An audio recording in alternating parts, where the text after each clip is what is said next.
বান্দা যখন কপালটা মাটির মধ্যে লাগায় আমি মাটিতে লাগতে দেই না, আমি আল্লাহ কুদরতি পা আমার বান্দার কপালের নিচে ঢুকায় দেই।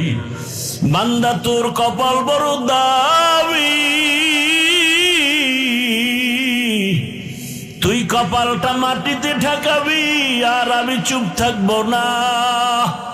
তোর বডির মধ্যে কপাল বড় দামি, আমি আল্লাহ ওই কপালটাকে মাটিতে নাগার আগে আমি আল্লাহ তোর কপালের নিচে কুদরতের কদম লাগায় দেই। আমি আল্লাহ পাক বড় খুশি হয়ে যাই। দুনিয়াতে মানুষ সম্মান চাইতে গিয়া বলে সেজদা দাও, আল্লাহ বলেন আমি আল্লাহ এত কিছু তোমারে দিলাম, আমি চাই তুমি আমাকেই সেজদা দিবা। আমি আল্লাহ পাক অপেক্ষায় থাকি কখন আমাকে তুমি ডাক দিবা। আমি আল্লাহ পাক এত মোহাব্বত করে বানাইয়া আমি আল্লাহ পাক ডাকলাম, এরপরও যখন আসো নাই, আমি রাগ করি নাই, পানিও বন্ধ করি নাই, বাতাস বন্ধ করি নাই, বরং আমি আল্লাহ মায়া আর রহমতের দরজা দিয়া তোরে ডাক দিছি, আয় কুল ইয়া ইবাদিয়াল্লাযীনা আসরাফু আলা আনফুসিহিম লা তাকনাতু মির রাহমাতিল্লাহ। আমার রহমতের দরজা খোলা, দুনিয়ার মানুষের দয়ার দরজা মাঝে মাঝে খুলে মাঝে মাঝে বন্ধ করে দেয়, আর আমি আল্লাহ দরজা খুলে দিলাম, একটা সেকেন্ডের জন্য বন্ধ নাই। আমারে সমুদ্রে বয়ে যদি ডাক দাও আল্লাহ, আমি সেখানেও হাজির। আমাকে যদি গভীর রাতে ডাক দাও, সেখানেও আমি আল্লাহ হাজির। আমারে যদি কোনো বেঈমানেও ডাক দেয়, আমি সেখানেও হাজির। আরে ইব্রাহিম আলাইহিস সালাম মেহমান সারা খানা খায় না, মেহমান আসলে রিজিকে বরকত হয়, ঘরের মধ্যে রহমত বাড়িয়া যায়। ইব্রাহিম নবী মেহমান খুঁজে রাস্তায় দাঁড়ায়, যাকে পায় তাকে ডাইকা আনেন, মেহমান বসায় খানা খাবেন। একদিন ইব্রাহিম নবী মেহমান পায় না, অনেকক্ষণ অপেক্ষা, হঠাৎ করে দেখে একটা লোক আসতেছে। ওই লোকটাকে ডাক দিয়া কয়, ভাই খানা খেয়েছেন? বলে না। বলে চলেন আমার বাসায় আসেন। পয়গম্বর ইব্রাহিম ওই আল্লাহর বান্দাকে নিয়ে ঘরের মধ্যে বসাইলেন। খানা দেওয়ার আগ মুহূর্তে একটু পরিচয় নিলেন। পরিচয় নিয়ে জানতে পারলেন এই বান্দা অগ্নি পূজা করে, ইসলাম মানে না, আল্লাহর ধর্ম ইসলাম মানে না। ইব্রাহিম আলাইহিস সালাম বলে, তো আপনাকে তো খানা দেওয়া যায় না, আপনি তো আমার মুমিন ভাই হতে পারেন নাই, আপনি তো আমার আল্লাহর হুকুম মতো চলেন না, বরং আমার আল্লাহ যাতে বেজার হয় এমন কাজ আপনি করেন, আগুনের পূজা করেন, গায়রুল্লাহর পূজা করেন, আপনাকে খানা দেওয়া যাবে না। লোকটাকে খানার থেকে উঠায় বিদায় দিল। আমার মাওলার রহমতের দরিয়ায় জোশ এসে গেল। আল্লাহ ওহী নাজিল করলেন, ওই লোকটা মনের কষ্ট নিয়ে যায়। আল্লাহ ডাকে ডার বলেন, ইব্রাহিম ওই বান্দাটারে তাড়ায় দিছো, কোথায় যাবে? ওরে তুমি মাত্র একবার খানায় বসাইছো, বিধর্মী বলিয়া তাড়ায় দিছো। আরে আমি মাওলারে সিজদা দেয় না জানো কত বছর, আগুনের পূজা করে কত বছর, আমি আল্লাহ এত বছর পর্যন্ত ওর খানাও বন্ধ করি নাই, পানিও বন্ধ করি নাই। আমি আল্লাহ তো অপেক্ষায় আছি কোন দিন আমাকে আল্লাহ বলে ডাক দিবে। আমি আল্লাহ রাগ করে পানিও বন্ধ করি নাই, খানাও বন্ধ করি নাই, সূর্যের আলো বন্ধ করি নাই। ও ইব্রাহিম আমার বান্দাটারে কেন তাড়াইয়া দিছ? আমি আল্লাহর বড় মায়া লাগতেছে, তুমি মাত্র একবার বসাইয়া বিধর্মী বলে তাড়াইয়া দিছো। ইব্রাহিম নবী শোনা মাত্র একটা দৌড় দিলেন, আর ওই বান্দারে তালাশ করে খুঁজতে খুঁজতে গিয়া দেখে বান্দা এক জায়গায় বসে বসে চোখের পানি ছেড়ে কান্না করে।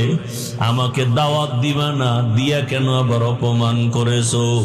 ইব্রাহিম নবী তার সাথে ক্ষমা চাইয়া এরপরে ডাকা শুরু করলেন, এরপরে কাছে আইনা খানার আয়োজন করলেন, এমন সুন্দর ব্যবহার দিলেন। এক পর্যায়ে আল্লাহর বান্দা আমার মাওলার গোলাম হয়ে পড়লো, কালেমা পড়ে ফেললো। আমার আল্লাহ তো দয়ার মালিক। আল্লাহ বলেন, তোমরা যারা শয়তানের ধোকায় পড়ে গুনাহ করেছো, আমি আল্লাহ তোমার জন্য রাস্তা খুলে দিলাম।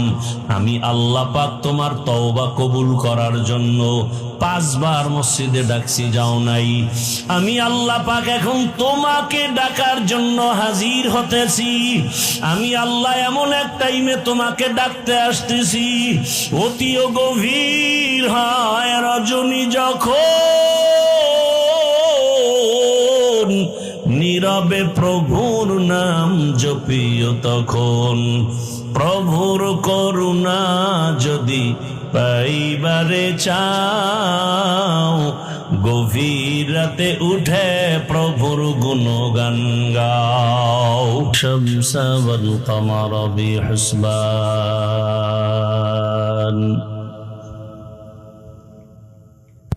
والنجم والشجر يسجدان وفضل زمانا على زمان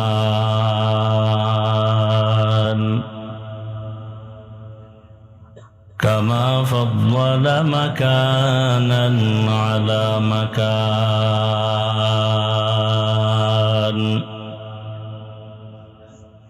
وإنسانا على إنسان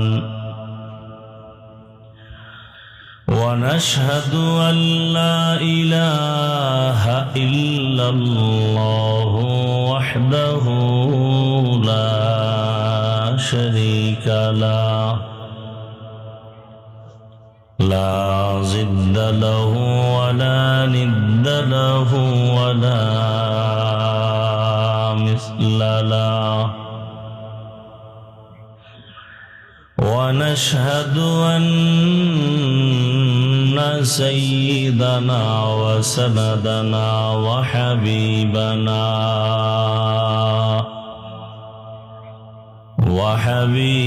ربنا وطبيبنا وطبيب قلوبنا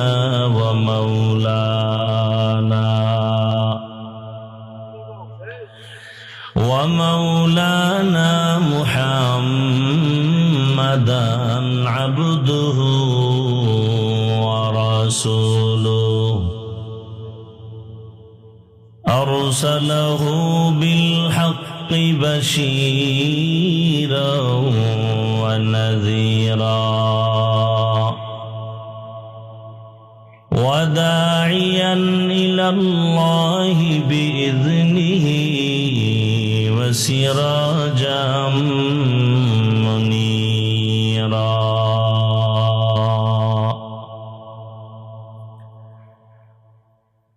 اللهم صل على محمد النبي الأمي وعلى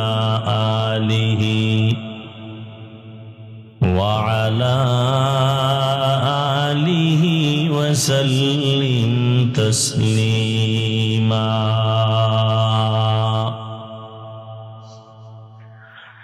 وبعد فأعوذ بالله من الشيطان الرجيم بسم الله الرحمن الرحيم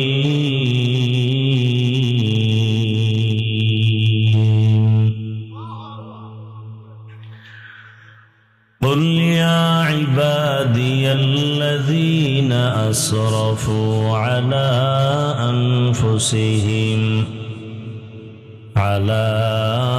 أنفسهم لا تقنطوا من رحمة الله إن الله يغفر الذنوب جميعا إنه هو الغفور الرحيم.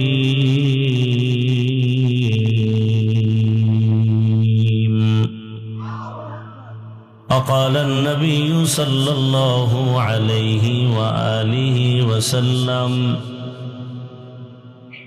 التائب من الذنب كمن لا ذنب له صدق الله مولانا العظيم وصدق رسوله النبي الأمي الكريم ونحن على ذلك من الشاهدين والشاكرين والذاكرين والحمد لله رب العالمين.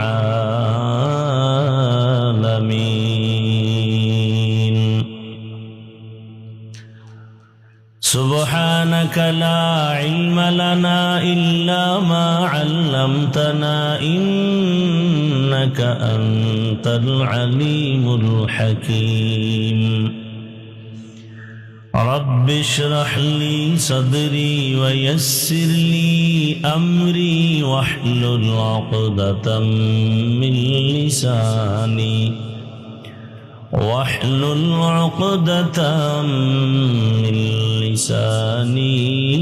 يفقه قولي.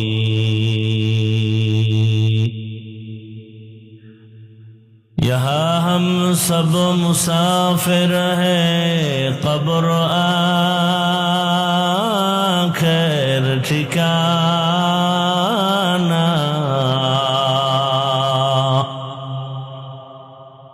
यहाँ हम सब मुसाफिर हैं कब्र आखिर ठिकाना कोई आगे रवाना है कोई पीछे रवाना कोई आगे रवाना है कोई पीछे रवाना. मोहम्मद ने आकर कुफर को मिटाया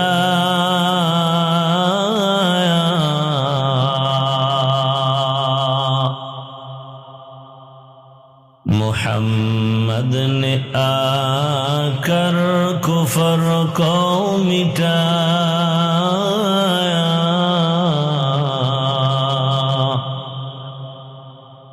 कुफर को मिटा कर सदाकत बताया कुफर को मिटा कर सदाकत बताया. ला इलाहा इल्लल्लाह ला इलाहा इल्लल्लाह ला इलाहा इल्लल्लाह ला इलाहा इल्लल्लाह ला इलाहा इल्लल्लाह ला इलाहा इल्लल्लाह ला इलाहा इल्लल्लाह ला इलाहा इल्लल्लाह ला इलाहा इल्लल्लाह ला इलाहा इल्लल्लाह মুহাম্মাদুর রাসূলুল্লাহ।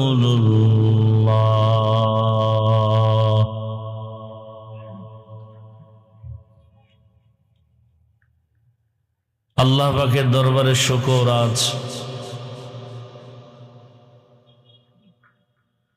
26শে ডিসেম্বর 2025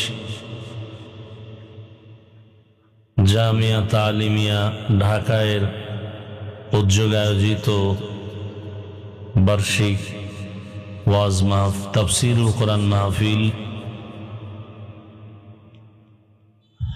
উপস্থিত মোহতারাম সম্মানিত সভাপতি, প্রধান অতিথি আমিরুল মুজাহিদিন হযরত পীর সাহেব হুজুর চরমনাই, বিশেষ অতিথি হযরতুল আল্লামা মামুনুল হক দামাত বারাকাতুহুম সহ অন্যান্য উলামায়ে কেরাম,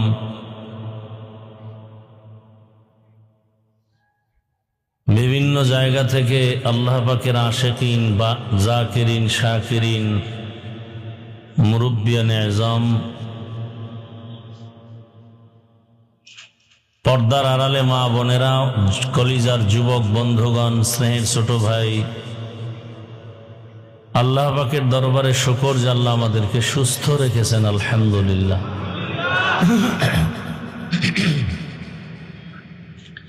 জীবনের এক অমূল্য সম্পদ আমাদের সুস্থতা। টাকা পয়সা বাড়ি গাড়ি অনেক কিছু আছে, কিন্তু যদি অসুস্থ জীবনটাই হয়ে যায়, এ জীবনের কোনো দাম। টাকা পয়সা বাড়ি গাড়ি তেমন না হলেও সুস্থতার জীবন যদি পাওয়া যায়, এর থেকে সুখের জীবন আর হতে পারে? আল্লাহ আমাদের এই সুস্থতাকে দায়েমান কবুল করেন। এখনো যারা অসুস্থ, হসপিটালে, ঘরে, বিছানায়, আল্লাহ সবাইকে পূর্ণ সুস্থতার নেয়ামত দান করেন।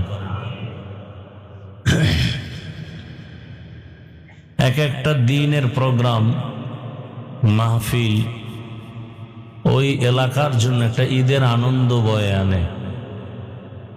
মানুষের ভেতর একটি উৎসব, আনন্দ, মোহাব্বত। আবার কিছু প্রোগ্রাম আছে শুধুই এলাকা না, আরও আশেপাশের অঞ্চলের জন্য, ওই দেশের জন্য একটা আনন্দের কারণ। অন্তরে মোহাব্বতের এক বহির প্রকাশ ঘটে। এজন্যই তো ইসলামে জামাতে নামাজের আদেশ, জুমায় মসজিদে হাজির হওয়ার আদেশ।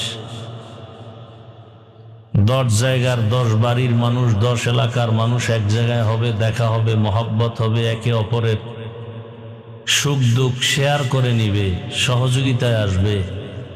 নবীজি এজন্যই বলেছেন, খায়রুন নাস মাইয়ানফাউন নাস, দুনিয়াতে সব থেকে ভালো মানুষ তো ওই ব্যক্তি যার দ্বারা অন্যের উপকার হয়, ক্ষতি হয় না। এটাই মূল তাকওয়ারও কথা। তুমি অন্যের উপকার করতে না পারলে অন্তত ক্ষতি যেন না হয়। আমার রসুলের দ্বারা জীবনে কারো কোনো ক্ষতি হয়নি, উপকার কারো না হলেও কি হয়নি, ক্ষতি হয়নি। এটাই রসুলের আদর্শ, এটাই ইসলামের একটা সুন্দর নমুনা। অন্যের উপকার করবে, কারো ক্ষতি করবে না। কিন্তু ভিন্ন দিক আমরা লক্ষ্য করি যে মানুষ অন্যের ক্ষতির জন্য অপেক্ষা করে বিভিন্নভাবে। আবার ক্ষতিটা কাছের মানুষ বেশি করে দূরের মানুষের তুলনায়। দুষ্ট লোকের মিষ্টি কথা ঘনিয়ে বসে কাছে, কথা দিয়ে কথা নেয়, প্রাণে মারে শেষে। জুমার বয়ান দীর্ঘ সময় নয়, সংক্ষেপ 2-4টি কথা, এরপরে আবার নামাজ। আপনারা জানেন ধারাবাহিকভাবে এই প্রোগ্রাম প্রতি বছর এভাবেই চলে। দেশের হযরত উলামায়ে কেরাম বয়ান করতে থাকেন। জুমার নামাজের পরেই আবার বয়ান চলতে থাকবে ইনশাআল্লাহ। হযরত পীর সাহেব হুজুর দামাত বারাকাতুহুম চেয়েছিলাম যে নির্দিষ্ট আসরের পরে হুজুর আগে আসার সম্ভাবনা, দেশের পরিস্থিতি তো আপনারা অনেকটা ভালো করে জানেন, পেরেশানির মধ্যে আছেন। তো যখনই আসবেন তখনই বয়ান শুরু হয়ে যাবে ইনশাআল্লাহ। আমাদের মুফতি রেজাউল করিম আবরার জুমার পর বয়ান করবেন। মুফতি হেদায়েতুল্লাহ আজাদি দামাত বারাকাতুহুম, আমার প্রিয় ভাই মাওলানা মাহফুজুর রহমান জাবের নামাজের পরেই বয়ান করবেন। খানার জন্য তো সময় কম দিলেন না, জীবনের অনেক সময় কেটে গেল খানায়, অনেক সময় কেটে গেল ব্যবসায়, আল্লাহর পথে আসিয়াও কেন বাধা? বয়ান শুনবে পাগলের মতো হয়ে যায় খানার জন্য। পাগল তখন আমারও চিনে না, আমারও চিনে না, শুধু খানা, অন্ধের মতো হয়ে যায়। অথচ রসুলের জিন্দেগির আদর্শে গড়া সাহাবাদের কি সুন্দর জীবন। একজন আল্লাহর রসুলের আশেক গরিব মানুষ, রসুলের আশেক তো বেশিই গরিব। মুশরিকরা বলতো আব্দুল্লাহর ছেলে মুহাম্মদের কাছে যেতে মনে চায়, কিন্তু আশেপাশে সব মূর্খ গরিব, এদের পার্শ্বে গিয়ে আমাদের বসাটা মানায় না। এভাবে কথা বলে, কাছে যেত না, উদ্দেশ্য কাছে যাবেই না, একটা অজুহাত পেশ করলো। দেখতে নারী চলন বাঁকা। আশেক রসুলের গরিব মানুষ, অন্যের কাজ করলেই তার চুলায় আগুন জ্বলে, না হয় আর ঘরে খানা হয় না। নিয়ম ছিল আবার রোজা, ঘুম থেকে, রাতের ঘুম থেকেই রোজা শুরু হয়, ঘুমাইলেই রোজা শুরু। সারাদিন কাজ করে বাসায় আসছে, সন্ধ্যাবেলা খানা দিবে ঘরের পরিবার, কথা আমি একটু ক্লান্ত, সারাদিন শুয়ে থাকি, খানা নিয়ে আসো। শোয়ার মধ্যে ঘুম হয়ে গেছে, ঘুম শুরু, রোজাও কি আর একটা রোজা শুরু হয়ে গেছে, আর খানা কপালে নেই, হলো না। পরের দিন আবার কাজে গেছে, এক পর্যায়ে দুর্বল হয়ে রাস্তায় পড়ে গেছে, শরীর দুর্বল। রহমতের নবীর কাছে খবর আসলো, রোজাটা কি ভাঙ্গা যাবে? রহমতের রসুল বললেন, না, ভাঙ্গা যাবে না। একটা রোজা যদি কেউ ভেঙ্গে ফেলে, ফরজ রোজা, আর আজীবন যদি রোজা রাখে, যেই সময় রাখার দরকার ওই সময়ের রোজার বরকত, আল্লাহর পক্ষ থেকে যা পাওয়ার সেটা পাবে না। কত কষ্ট করেও দিনকে তারা আঁকড়ে ধরেছেন, আর আমাদের তো এরকম কোনো আফসুস নেই যে আমরা পাবো না। কি পরিমাণ খানা আমরা খাই, তিন বেলার শুধু নামে মাত্র খানা, অল টাইম তো চলে।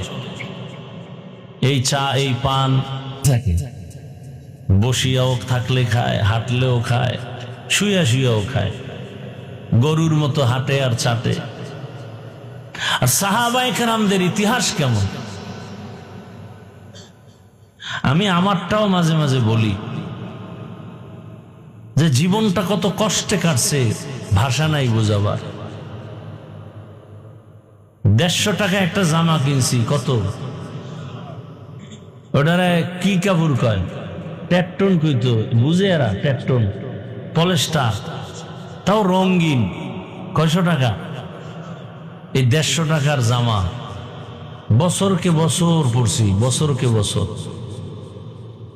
এক লুঙ্গি দিয়া ছিঁড়ে গেছে সেলাই কইরা, এরপরে চলছে। বিছানায় প্রস্রাব করি, সেই থেকে মা বাবার কোল ছেড়ে চলে আসছি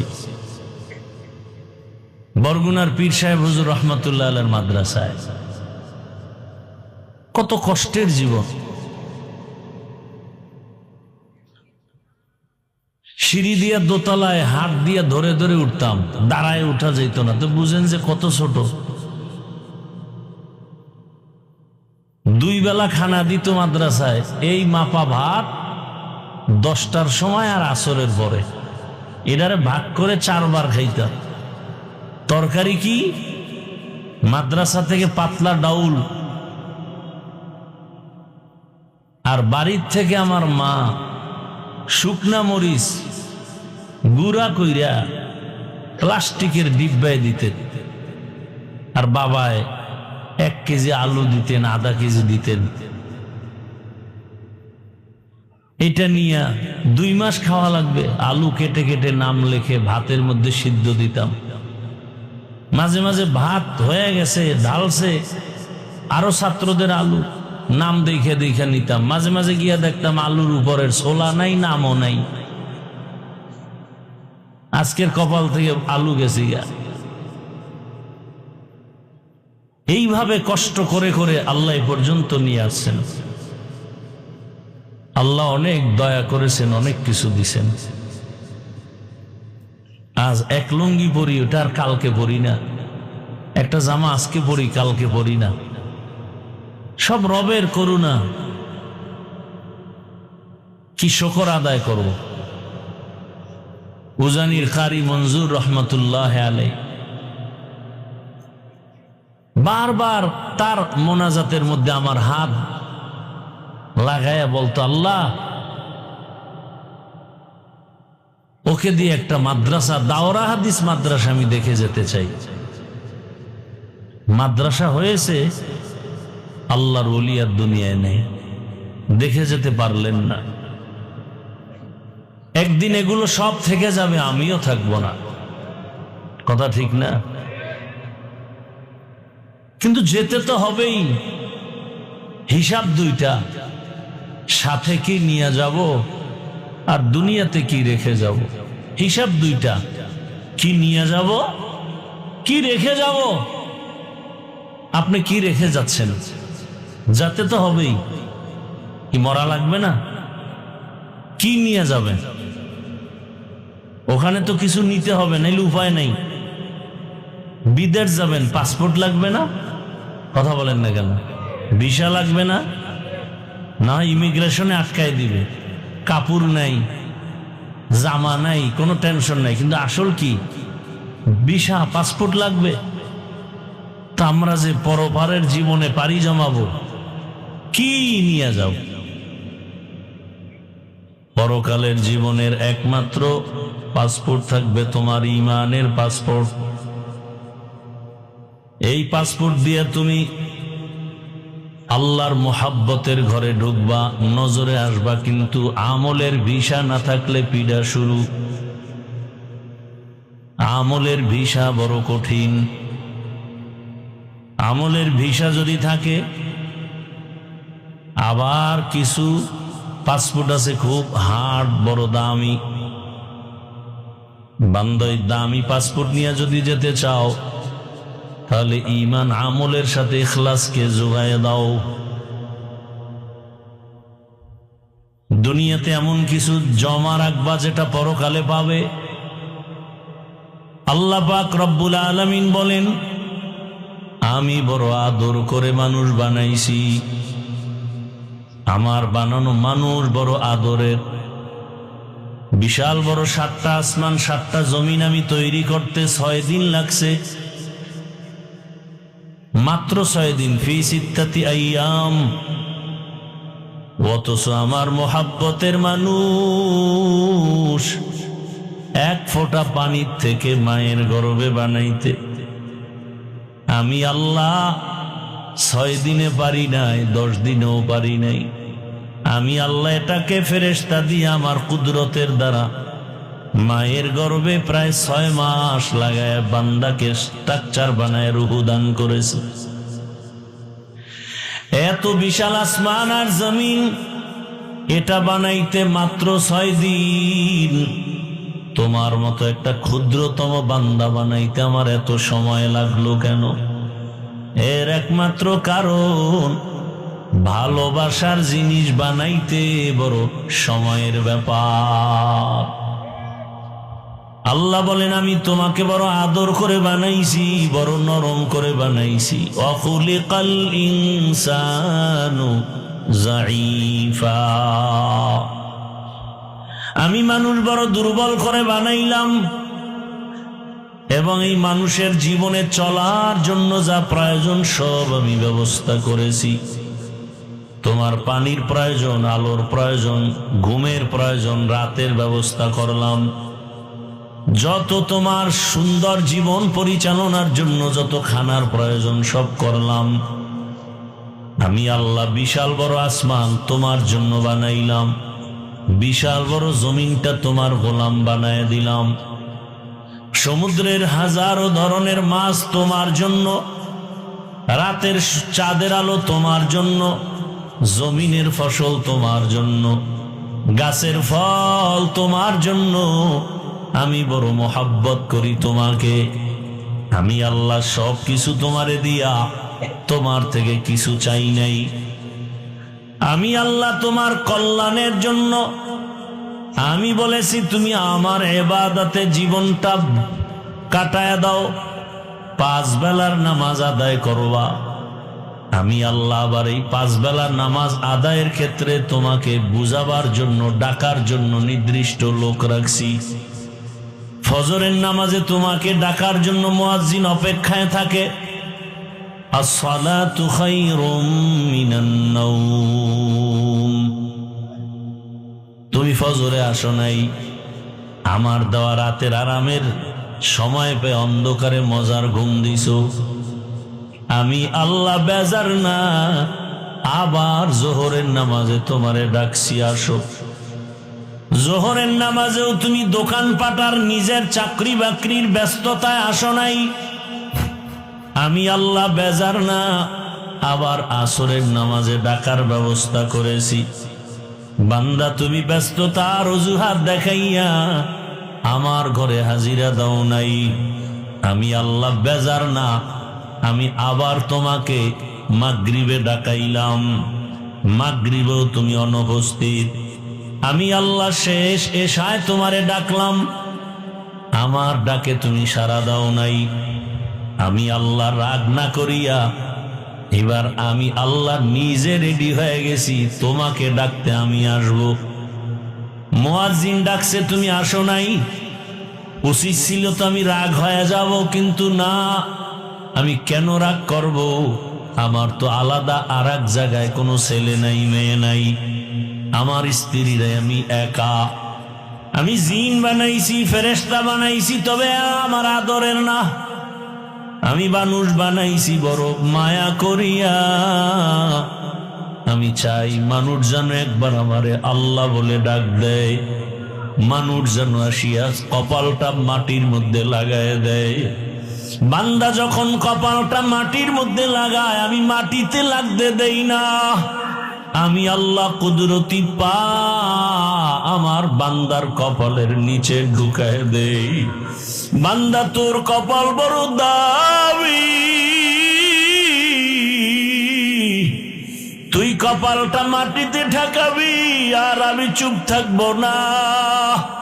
তোর বডির মধ্যে কপাল বড় দামি, আমি আল্লাহ ওই কপালটাকে মাটিতে নাগার আগে আমি আল্লাহ তোর কপালের নিচে কুদরতের কদম লাগায় দেই। আমি আল্লাহ পাক বড় খুশি হয়ে যাই। দুনিয়াতে মানুষ সম্মান চাইতে গিয়া বলে সেজদা দাও, আল্লাহ বলেন আমি আল্লাহ এত কিছু তোমারে দিলাম, আমি চাই তুমি আমাকেই সেজদা দিবা। আমি আল্লাহ পাক অপেক্ষায় থাকি কখন আমাকে তুমি ডাক দিবা। আমি আল্লাহ পাক এত মোহাব্বত করে বানাইয়া আমি আল্লাহ পাক ডাকলাম, এরপরও যখন আসো নাই, আমি রাগ করি নাই, পানিও বন্ধ করি নাই, বাতাস বন্ধ করি নাই, বরং আমি আল্লাহ মায়া আর রহমতের দরজা দিয়া তোরে ডাক দিছি, আয়।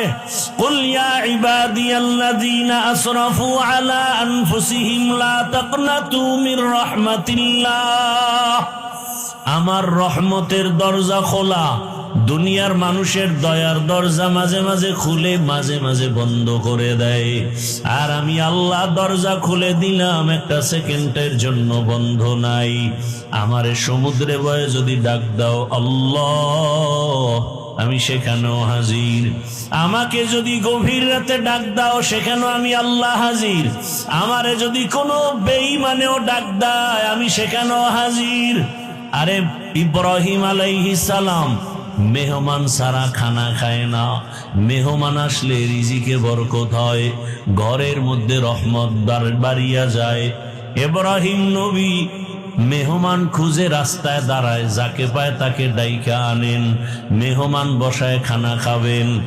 একদিন ইব্রাহিম নবী মেহমান পায় না, অনেকক্ষণ অপেক্ষা, হঠাৎ করে দেখে একটা লোক আসতেছে। ওই লোকটাকে ডাক দিয়া কয়, ভাই খানা খেয়েছেন? বলে না। বলে চলেন আমার বাসায় আসেন। পয়গম্বর ইব্রাহিম ওই আল্লাহর বান্দাকে নিয়ে ঘরের মধ্যে বসাইলেন। খানা দেওয়ার আগ মুহূর্তে একটু পরিচয় নিলেন। পরিচয় নিয়ে জানতে পারলেন এই বান্দা অগ্নি পূজা করে, ইসলাম মানে না, আল্লাহর ধর্ম ইসলাম মানে না। ইব্রাহিম আলাইহিস সালাম বলে, তো আপনাকে তো খানা দেওয়া যায় না, আপনি তো আমার মুমিন ভাই হতে পারেন নাই, আপনি তো আমার আল্লাহর হুকুম মতো চলেন না, বরং আমার আল্লাহ যাতে বেজার হয় এমন কাজ আপনি করেন, আগুনের পূজা করেন, গায়রুল্লাহর পূজা করেন, আপনাকে খানা দেওয়া যাবে না। লোকটাকে খানার থেকে উঠায় বিদায় দিল। আমার মাওলার রহমতের দরিয়ায় জোশ এসে গেল। আল্লাহ ওহী নাজিল করলেন, ওই লোকটা মনের কষ্ট নিয়ে যায়। আল্লাহ ডাকে ডার বলেন, ইব্রাহিম ওই বান্দাটারে তাড়ায় দিছো, কোথায় যাবে? ওরে তুমি মাত্র একবার খানায় বসাইছো, বিধর্মী বলিয়া তাড়ায় দিছো। আরে আমি মাওলারে সিজদা দেয় না জানো কত বছর, আগুনের পূজা করে কত বছর, আমি আল্লাহ এত বছর পর্যন্ত ওর খানাও বন্ধ করি নাই, পানিও বন্ধ করি নাই। আমি আল্লাহ তো অপেক্ষায় আছি কোন দিন আমাকে আল্লাহ বলে ডাক দিবে। আমি আল্লাহ রাগ করে পানিও বন্ধ করি নাই, খানাও বন্ধ করি নাই, সূর্যের আলো বন্ধ করি নাই। ও ইব্রাহিম আমার বান্দাটারে কেন তাড়াইয়া দিছো? আমি আল্লাহর বড় মায়া লাগতেছে, তুমি মাত্র একবার বসাইয়া বিধর্মী বলে তাড়াইয়া দিছো। ইব্রাহিম নবী শোনা মাত্র একটা দৌড় দিলেন, আর ওই বান্দারে তালাশ করে খুঁজতে খুঁজতে গিয়া দেখে বান্দা এক জায়গায় বসে বসে চোখের বাড়ি ছেড়ে কান্না করে, আমাকে দাওয়াত দিবা না, দিয়া কেন আবার অপমান করেছো? ইব্রাহিম নবী তার সাথে ক্ষমা চাইয়া এরপরে ডাকা শুরু করলেন। এরপরে কাছে আইনা খানার আয়োজন করলেন, এমন সুন্দর ব্যবহার দিলেন। এক পর্যায়ে আল্লাহর বান্দা আমার মাওলার গোলাম হয়ে পড়লো, কালেমা পড়ে ফেললো। আমার আল্লাহ তো দয়ার মালিক। আল্লাহ বলেন, তোমরা যারা শয়তানের ধোকায় পড়ে গুনাহ করেছো, আমি আল্লাহ তোমার জন্য রাস্তা খুলে দিলাম। আমি আল্লাহ পাক তোমার তওবা কবুল করার জন্য 5 বার মসজিদে ডাকছি, যাও নাই। আমি আল্লাহ পাক এখন তোমাকে ডাকার জন্য হাজির হতেছি। আমি আল্লাহ এমন এক টাইমে তোমাকে ডাকতে আসতেছি, অতিও গভীর হয় রজনী যখন, নীরবে প্রভুর নাম জপিও তখন। প্রভুর করুণা যদি পাইবারে চাও, গভীর রাতে উঠে প্রভুর গুণগান গাও। আমার আল্লাহ পাক রহমতের দরজা দিয়া ডাকেন, বান্দা তুমি গুনাহ করেছো কত বছর, কয়টা? বলে আমি 50 বছর লাগাইয়া এত গুনাহ একদিনে করি নাই, আজকে একটা কালকে দুইটা, এভাবে হাতের গুনাহ, চোখের গুনাহ, জবানের গুনাহ, অন্তরের গুনাহ করতে করতে বছর বছর গুনাহ করিয়া আমার চোখের গুনার পাল্লা ভারী, আমার হাতের গুনার পাল্লা ভারী, আমার অন্তরের গুনার পাল্লা ভারী। গুনাহ করতে করতে 30, 40, 50 বছর একটা পাহাড় হয়ে গেছে। আল্লাহ বলে তুই গুনাহ করেছো 50 বছর লাগাইয়া, আমি আল্লাহর দরজায় এসে যদি চোখের পানি ছাড়িয়া একবার দিল খুলে ডাক দাও, ইয়া রব্বি গফিরলি, আমি আল্লাহ তোর